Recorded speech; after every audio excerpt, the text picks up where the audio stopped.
এক লক্ষের প্রতিশ্রুতি দিয়েছিলাম, 1,65,000 চাকরি দিয়েছি। বিজেপি ক্ষমতায় এলে 2 লক্ষ সরকারি চাকরি দেওয়া হবে।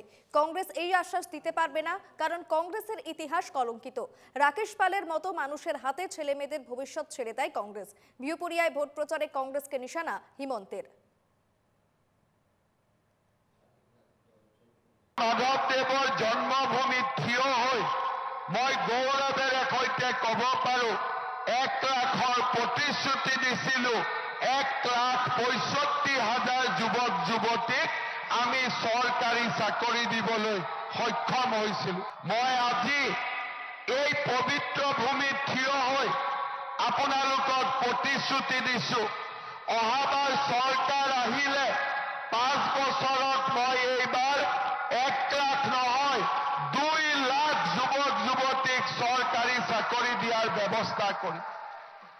কংগ্ৰেছ দলে প্ৰতিশ্ৰুতি দিব নোৱাৰে, কংগ্ৰেছ দলে এই কথা ক'ব নোৱাৰে, কাৰণ কংগ্ৰেছৰ ইতিহাস আছিল কলংকিত ইতিহাস।